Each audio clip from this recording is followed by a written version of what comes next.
All right, guys, welcome back to another video. It's your man Jay. Today we're going to be talking iPhone.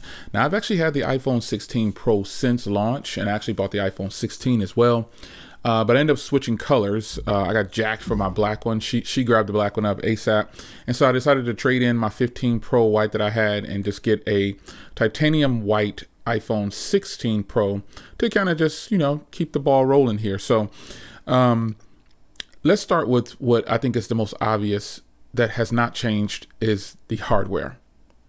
So the hardware on these devices have not really changed at all. I mean, we're talking about minimal updates to the hardware.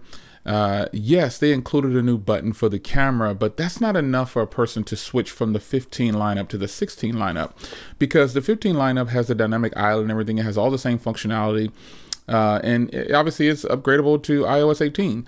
Which we'll talk about in a little bit. But the hardware wise, man, this phone is pretty much the same phone. They made the screens a little bigger. They made the batteries a little bigger. I think they changed the cameras just a little bit in quality, and we still have the same phone. So hardware wise, that's not a bad thing per se, but I said in another video, they really need to do something different with this hardware. And, I think at some point they will. It's just right now, since they're still selling so many of them, why make a major change? Because you could lose some people, and then your sales will drop, and then you won't sell as many units. But I personally feel like this design is perfectly fine. I mean, other OEMs are doing this too. Not everyone's changing their design drastically to get more of draw a new crowd in. But this is a generation, man. This is a long time coming. So this camera design right here and this whole style came about in the iPhone 11. That's when they first switched to this look. And we're on the iPhone 16. So maybe they'll change something next year or the year after. I don't know. Don't really care, because I mean, it's working for them, and I'm happy that they actually got a bigger screen inside pretty much almost the same body size. So the previous generation had a 6.1 for the Pro model. This one has a 6.3. Again, a little bit bigger battery, slightly better cameras. It's definitely working though. So hardware-wise, yeah, I think it's good. But let's get into where the most important changes are, which is iOS 18. So with iOS 18, there are a plethora of things you can do with the device now, because Apple seems to be doing what other companies are doing. We're just complaining about it with Apple. They're tweaking their software predominantly on every iteration that they do, and then making slight changes to the hardware. But a lot of companies, again, are doing this. But software-wise, folks, this is the iPhone that we've been paying for all these years. And I'm going to say even though I'm not pro Apple, I do use an iPhone every day alongside my Android phone. So a Pixel and an iPhone, a Pixel 9 Pro and an iPhone 16 Pro is what my daily drivers are. Like, flat out, this is what I'm daily driving. So using this version of iOS, I got to tell you, there are a lot of things that I like about it. First, let's talk about the customizations. I like that I can now literally just customize the device and change the color scheme. I can change the tones. I can literally make it my own, and it's not something that everybody else has. And that's going to differentiate this iPhone software from any iPhone that cannot get this software. So really old iPhones cannot update to iOS 18, I believe, but none of them are going to have Apple Intelligence. So this one doesn't even have it yet, unfortunately. But that aside, being able to customize this like it's an Android phone, it sounds simple, because I've had these things on Android for a long time. It means a lot. It actually makes me want to use an iPhone more, because the iPhones are not boring. I just know what to expect. You know what I'm saying? I know what's getting ready to happen. I know this is my experience going to be. So aside from customizations, I think one thing also I've noticed a lot of people, I haven't seen on a lot of people's phones, is moving the icons around. I keep my iPhone, my main icons, I keep them at the bottom of the display like I do Android. So it's strange that this is now a thing on iOS, but I guess we knew it would happen. I mean, it's inevitable that you're able to move the icons around like this and be able to put them where you want to put them. But they had to do it, man. They have to draw in people some kind of way, and they've got to keep this software going, because again, they're not changing the design of the phone hardly at all, to where it's noticeable. If I flipped them on the backside, you couldn't tell which was which. You wouldn't be able to tell if it was the 16 Pro or the 15 Pro, or the 14 Pro, or the 13 Pro, or the 12 Pro. They all look alike, and possibly the 11 Pro. But nonetheless, the software has now been tweaked, and I really like it. But there's something in the software that I'm excited about. Now, I'm on 18.1 beta, and I've been on the beta since before I got this particular phone, and there's something important. Now, actually, after I shot another, I was shooting a video for Android, and I realized I can do this. I just didn't notice, and I've used this phone a million times. I use an iPhone. Here's what I've been using. If you really want to know, this camera that I'm using, some people are asking me, oh, Jay, I like your new setup and things like that. Well, I've always vlogged like this. I just stopped. I just went back to top down. But I use the iPhone 13 Pro Max as my top-down camera. If you remember, I used my Sierra Blue iPhone 13 Pro Max and 13 Pro, I had them both, as my camera of choice for top-down shots for a year straight. And I've just gone back to doing that. So any top-down shots that you predominantly see on the channel now, it's with this particular phone right here. This phone is sitting, it was sitting as kind of a collector's phone, and it's still in brand new shape, folks. I just decided I'm gonna use this thing and I'm gonna get my money's worth. So I decided to go ahead and go back and pull it out and start using it to record on the channel. And I think if, just as a whole, being able to pause video, and I can do it on this phone right here too. It's iOS 18 is what it is. You just press record, and if you want to move on to something else and pause it, you can go ahead on. Now, there is a difference. If I pause on one of my Android phones, when the screen times out, I don't believe it cuts off. But with this phone and iOS 18, it'll shut the video off. And so you have to keep it active or keep your screen set to never. And it will not time out and cut your video off, because I recently been working on a lot of videos, and I've been using this phone, and it's actually used this phone to do some of my laptop videos, because the microphone array on here, speaking of recording, the microphone array on here is absolutely great. I mean, it's just it has a 4 microphone array, it says, and it just grabs the audio from you where you don't need an external microphone. And I typically shoot with an external microphone. I have a high power condenser mic right here, 192 kilohertz. It's going to give the best audio. The voice is going to be clear. I don't have to do much. It is a vlogging mic. It is, you know, for ASMR type voiceovers type deal. So, but with this phone right here, it's not at that level per se, but when I used it to record those videos, I like what I saw. I like what I heard. It was great. So I've got a new laptop video that I put out, or if it's out, it's out. If it's not, it's not. But it's of one of my new gaming laptops, and it was done all on this phone right here. It was done all on this phone, no external microphones or anything. And I was pausing the video in and out. And I actually found out about the pause feature after I shot that other video a while back for an Android phone I was doing. So I knew it had the pause feature, but something as simple as that in the software now makes this phone, I gotta say it, it's just better to use, because I'm a video guy. I like to shoot videos. I like to vlog. And so that drops me down in devices. If I wanted to. If I didn't want to carry a camera like my bad boy right here, if I didn't want to carry my 13 Hero Black, you know, for certain footage, I can just go iPhone only, because I've harped on how good the iPhone's cameras are. Getting away from that pause feature, yeah, that's phenomenal. But I've harped on the iPhone's cameras for a long time for certain scenarios just not being good or really great.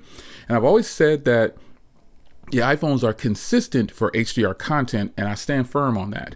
And now I like the iPhone's HDR content the best. However, video across the board, like video with these cameras right here, folks, they're really good.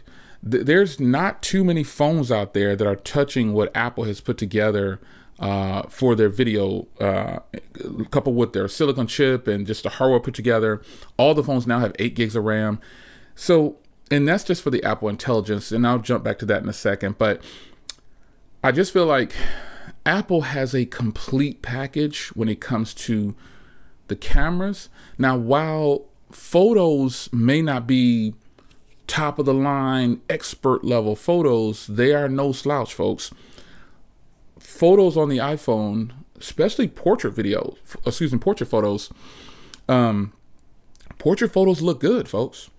It takes a little bit of adjusting in comparison to using one of my Pixels, but I gotta say, this phone is a little bit of a complete package nowadays when it comes to portrait video, portrait photos, because I love portrait. I love shooting in portrait style video. I love vlogging that way. I love doing portrait photos. As a matter of fact, I pretty much predominantly take portrait photos for anything.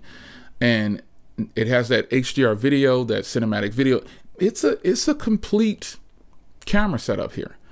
And then now the Pro models get all the functionality and features of the Max model, like this smaller variant. It's the same as the Max variant for the cameras. I was looking at a photo that Grant did on a 20 times zoom of a squirrel, and it was absolutely phenomenal. Crystal clear. So they've clearly done some improvements to this camera. And for a person like myself who does creation on YouTube, the cameras are important. I'm going to say this, and some people are not going to like it, but this is my truth. I could walk out of the house with this iPhone 16 Pro and use it for everything I need for the day. Recording, photos, vlogging, whatever, and I would not have a problem doing that. I cannot say that for a lot of other phones that I have in my catalog. It's going to be something that is going to take that away, or I'll have to bring something else. So that said, I think the cameras on the iPhone is really, some are going to say, well, Jay, they were always complete. I don't think so, because that's just my opinion, a short opinion, I get it. But I think that what Apple has done with this particular device, they've got a winner. Now, the camera button, I've touched on it in the past, but it's just not ready for prime time yet. It's very finicky. It's sometimey, and I think they should have just incorporated it as a Touch ID button in the power button. That would have been great. And then had it double as a camera button as like the secondary. You know what I mean? Like make it all about the Touch ID on the phone, and then just push it over to camera stuff as a secondary. Like, you know, you double tap to enter your camera quick. Just certain things. But all in all, I could walk out of the door with this iPhone and be completely happy all day. And in fact, I do that sometimes. I have 3 phone numbers, 4. One of them stays on this desk right here because it's kind of like my office phone, and the other 2 come with me. And those 2 phones currently are the Pixel 9 Pro XL, and which rotates between the Pixel 9 Pro and the 9 Pro XL. So here's my 2 daily drivers at the moment, both running on 5G visible. There you go. So I'm happy that I'm able to use an iPhone comfortably. And you might say, well, Jay, what's the big deal about that? Well, I'm not an iPhone person like 24 hours a day. The longest iPhone I've used, you've heard me tell the story a bunch of times, is the iPhone 10. I kept it for 2 years. Love that phone. And then when I sold it off, I got paid. I can't believe I got that much money for it at the time. And I regret doing it, because now the iPhone 10s, I'm starting to see a lot of people have their iPhone 10s and they look mint condition, you know, because they kept it in the case or whatever. And I want another one. So I'm going to be on the hunt for a white iPhone 10 more than likely. And I'm also on the hunt for a gold or champagne looking iPhone 8 Plus or an 8. I'm on the hunt for those. So if you got some links for me, let me know where I can grab those. Great collector's items. And you should collect one too. Now, cameras aside, battery life is something that is settling in. I do get more battery out of my 16 Pro than I get out of my 15 Pro, but it's nothing to write home about. Like, it's not stellar. It's nothing. It's never going to be on the max level. And if I can go on a limb here and say that this is still probably the best iPhone for battery, the 13 Pro Max. This phone is now at 95% capacity for charging, and it still lasts for days. So I think for Apple to be, I mean, here's some of my stats right here. It's okay. For Apple to get the good battery out of this thing, I'm surprised, because it is the smaller variant. It does have the high resolution display per se. And with Apple, you can't really adjust. There's no lower your resolution like Samsung and all these other companies. You just have what you have, which is what some people might think that the options on Android to lower the resolution display is a good thing, but I always turn it up. So I think they should just remove that and then give your true battery results off of that, because a lot of these companies are giving battery results off the lower screen resolution, not the full resolution on the display. So with Apple, you get what you get, and I like that. So this is a high resolution display, ProMotion, 120 hertz. It's all there, and I love it. I can't really tell too much difference between the 120 hertz and the 60 hertz, to be honest, but I just know that the battery life on this thing is actually way better than I thought it was going to be. I got to admit. Now, meaning I'm going over a day with this iPhone 16 Pro, and I'm into the next day. And then I'll just pop it on the wireless charger, you know what I'm saying, and just go from there, and I'll just forget about it. And sometimes I end up putting it on my wireless charger in my car. So I have MagSafe all in the car, but I have wireless charging in all the cars. And so sometimes I'll sit it on the wireless charger, not knowing that I'm sitting on the wireless charger. So you'll see these little spikes in charging. I can't show you at this point, but you can see little spikes in the charging, and it's just what it is. But it doesn't charge. I have fast wireless charging in all the cars as well too, but it's not giving it that much more battery unless I stay in the car for a long time. So all in all, I mean, I think Apple, it's early on, but again, folks, what do you expect? I mean, like, this phone isn't that much different than the 15. It just has the addition of the camera button. It's a little bit bigger in the screen, and along with the Max versions too. And you know what? I'm gonna be honest. I want to go ahead and buy the Max version just to test it out. I really do. I'm leaning towards buying me one of those. For some reason, I'm kind of intrigued now because of how good this version is. And I bought the Pro version of the 9 from Google, and then I have the 9 XL, the 9 Pro XL. So I have them both, and both of those batteries have leveled out to where they're both really good. I'm wondering how good the Max version of this phone is, because again, to me, this is the best battery life on a Max iPhone that they've ever made. That's just my experience and my personal opinion, but you let me know. If you have a 13 Pro Max, I mean, you've had this for at least 3 years, and your battery is definitely going to be depreciated a little bit, but I bet your battery life is still good, and mine is phenomenal. So one thing I can say that's not bad, finally, because again, this is the phone that we've been paying for, but we have not been getting. You know what I mean? So price. The price of this phone for me, you don't really hear me complain too much about price, because I get a big discount for buying these phones for my military and government. So I get a huge discount. And then if I do a trade-in on top of that, I'm paying pennies on a dollar. You know what I'm saying? Like, I think this phone was maybe a couple $100 or something like that. I don't even know. It's totally worth it for me as a person who can do that. So if you have government and military and a trade-in, you got huge, you're probably going to trade a lot. But I'll say that the price is steep. But when I compare, now, again, some people are going to take this the wrong way. You're going to get upset. Feel how you feel. I get it. But if you see, I've been reviewing phones for a very long time, and I try to be as neutral as possible. I'm not even an Apple person. But when you just look at the value, okay, so this phone, it starts at what, $999? Let me see. I think it starts at $999. I'm going to go to Apple Store real quick just to be sure. I think it starts at $999 for the 128 gig. So let me see, iPhones. This is without my discount. Yeah, it starts at $999 for the 128 gig, right? I think it does. Yeah. Okay. Yeah, I think it does. 128 gig. I'm gonna put it in that thing. Yeah. Yeah. So here's the pricing for everyone else who doesn't have any discounts or anything. $999, 128 gig. It's gonna come to preference, folks, but I gotta say this.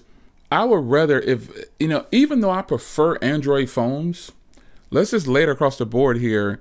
If you had to stay with a phone for support, and that costs, you paid $1,000 for whatever Android phone you pick. Okay. And I said, some people are not going to like this, but you know what I'm saying? I'm a realist and I'm honest. I'm not going to sugarcoat it for Apple. I'm not going to do all these. if you buy $1,000 Android phone and you buy $1,000 Apple phone, the Apple phone is probably going to get better support, because you have to pick and choose which Android phone you're going to get that support from. And right now, if you take away trade-ins, if you take away all that stuff and everyone just has to pay the same price, the support is going to be better with Apple. That's just what it is, folks. It's what it is. And, you know, I would rather have a $1,000 iPhone of my choice than an Android phone of my choice if it was based on support. Like, if we're talking about software support, hardware support, just any kind of support you could think of, Apple's going to win that probably every time, depending on your location. Depending on your location. So I'm speaking to people in the United States. In the United States, I've had certain OEM phones break, and they covered the warranty, but I had to go to some side shop I never heard of. It was a company under Samsung. Well, Samsung's warranties, right? So sometimes they'll send you to Best Buy, or just places that, you know, can handle the phones or whatever. So one of the Z Flips had a problem with the screen or something. They replaced it. It was covered, but it was a hassle. It wasn't as smooth and seamless. I had to find somewhere that could do it, and you know, there's no Samsung stores here. Not like that, not where I live. In the United States, there are Samsung stores, but when it comes to support, and I know that I'm gonna have to be stuck with this product, $1,000 product, and I just did entry level, I'm going with somewhere where I don't have to like mail it in and wait on stuff like that. You know what I'm saying? I want some place where I can go. I live by 2 Apple stores. Technically, there's 5 Apple stores within a 2-hour radius of my house. And so that's more appealing than a phone that I got to mail in, worry about the shipping labels, do all that stuff. I can literally walk into the Apple store. Even if I don't have any kind of insurance and it's under warranty, they'll either fix it or give me another one right there on the spot. That kind of support is just unheard of on nearly every Android phone. Tell me I'm lying. So $1,000 doesn't seem so bad when you start to put factor all that in. But that's just my opinion on it. I could review this phone in 7 months and it'll still be running smooth. The software will have gotten better. This is the same story with certain brands. This brand is known for good software support and good hardware support. And there'll be people out there that say, well, my screen froze up. Now, there are some people that are saying that they're having trouble with the screens freezing on their phones.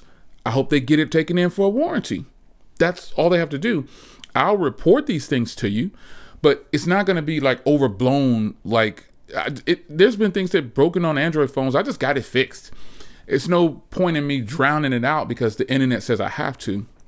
You know how many iPhones I've broken? I have broken a bunch of them. So I know the support is there. I like how they do business. It's straightforward. I just like the experience. So yeah. I said what I said. If support alone was the #1 thing, I'm definitely gonna roll with what's gonna be easier on me, because in the end, folks, these are just a bunch of icons on a screen that we're messing with, and we're communicating with people on it. I don't have to touch on FaceTime and iMessage and all that stuff no more, because we have RCS and it talks with Apple, so it's beast mode. I can send full videos. And let me see if I can demo that for you right now. I'm gonna get my Pixel and I'm gonna send, hopefully it'll work properly for me. Because you know, when you start to try to do something, okay, so you can see where, well, let me see, let me go back. I want you to see that it says RCS and I'm on my iPhone 16. Okay, so you'll see where it says iPhone 16 Pro, right? And you see where it says RCS messaging. So I'm gonna send something. I'm going to try to send a short video that I have right now, real time. I've actually done full-blown videos, but I'm going to try to find a short one. Okay. Let's do this one right here. So I got a video, and I'm going to send it. And it's sending through. You see, it's over 5G for visible right now. I'm not on Wi-Fi. Okay. You see it sending through, and it's going to pop up over here on my iPhone. It's sending. It's still sending. I'm trying to do this real time for you to be fair. Visible's internet is typically really fast, but today it's trolling me, and I have the message over here that it's going to come out at. You know, so you can see me sending. I've sent full videos to myself already. You can see them. So let me just prove that to you. Look at the history right here. Without that video, look at that history. You see me sending myself full videos? So some people have asked, and this video is recorded on this Pixel and then sent over to this iPhone. So it just sent through. It's still sending a little bit. So I'm gonna play this video. I'm gonna turn the volume down. So this is the video that I sent from the Pixel to this iPhone. So here it is right here. I was testing out the blur video, right? And then and the video just popped up. There it is right there. There it is. But first, I want to play that video that I sent from the Pixel. You can see it's full. This is my iPhone. It's full video. Full video. That's the video plan that's on the Pixel. And in the video I just sent a few seconds ago, here it is on the bottom. So I can open it up. That's a full HDR video plan right there. Boom. Check that out. Boom. So full-fledged, high-quality content. It's not even a thing anymore because, you know, the Pixels, the RCS is in place, which I think everybody who has an iPhone, turn on RCS, make sure it's turned on, son. It's just crazy that you have it turned off. You're missing out on high-quality media content. So I'm gonna get out of here. Pretty long video for you guys, man. I had to discuss this iPhone 16 Pro. I think it's a win. I think this phone is gonna always be in rotation for a lot of people, and everybody who has the Max version, comment down below if you think I should just buy the Max version too. I'm really excited about checking out the Max version. I wasn't, but I've actually been using my 13 Pro Max as well. I haven't just been recording with it. I've been popping my service over to it, and I've been impressed. I've been freaking impressed, man. So the iPhone 16 Pro has some cons to it, you know what I mean? Like there's still some things that people probably won't like. I would like more battery out of here. I think this button is just not that intuitive right now. It's kind of funky and clunky, and you know, even though it's there, they're just not utilizing it to its potential. And you know, better battery life. Okay, yeah, I can make it over a day, but I still want more because $1,000 is not a drop in the bucket. And then, you know, again, that camera button, that's a little clunky. But one thing I will say is I don't think a lot of people talk about is the fast charging. This phone charges fast now. So check that out if you haven't already done so. I'm going to get out of here. It's your man Jay. Hope you guys enjoyed a little bit of a review on the iPhone 16 Pro, and I'll see you in the next video. Take care.